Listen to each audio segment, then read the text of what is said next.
बात करें भारत इलेक्ट्रॉनिक्स के बारे में, तो इस कंपनी ने अनाउंस कर रखा है कि कंपनी के अर्निंग्स हमें कौन से दिन देखने को मिलने वाले हैं। 31 अक्टूबर को कंपनी बोर्ड मीटिंग शेड्यूल करेगी, जिस दिन कंपनी का अनऑडिटेड स्टैंड अलोन और कंसोलिडेटेड फाइनेंशियल नंबर्स हमें देखने को मिलेगा। अब जो रिजल्ट हमें देखने को मिलेगा दोस्तों, उससे एक्सपेक्टेशंस मार्केट की कैसे रहेगी उसकी हम लोग बात कर लेते हैं।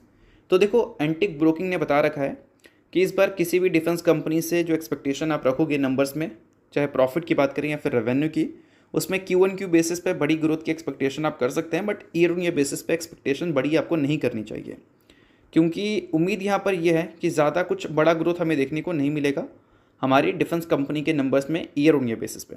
और वही Q1Q बेसिस की बात करें तो 27.6% की ग्रोथ हमें देखने को मिल सकती है अगर एवरेज की बात करें।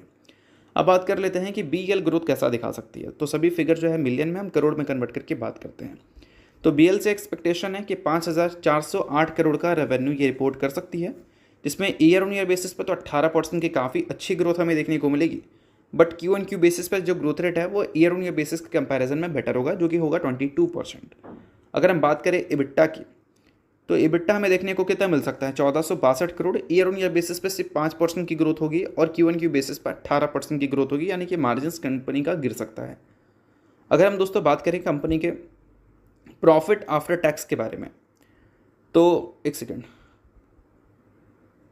हाँ, प्रॉफिट आफ्टर टैक्स के बारे में अगर देखें तो 1129 करोड़ का प्रॉफिट कंपनी रिपोर्ट कर सकती है, जिसमें ईयर ऑन ईयर बेसिस पर तो सिर्फ 3% की ग्रोथ ही देखने को मिलेगी, क्योंकि पिछले साल जो कंपनी ने प्रॉफिट दिखाया था वो 1091 करोड़ का था।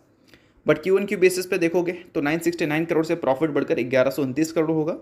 तो Q1Q बेसिस पर 17% की प्रॉफिट ग्रोथ हमें देखने को मिल सकती है।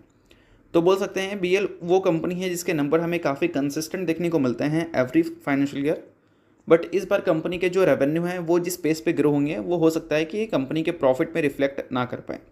बाकी देखते हैं कि ये सारी चीज़ें जो रिपोर्ट हुई हैं वह सिर्फ और सिर्फ एक्सपेक्टेशंस हैं, कंपनी के नंबर अकॉर्डिंग टू एक्सपेक्टेशंस हैं या फिर एक्सपेक्टेशन से अलग हैं। अब इस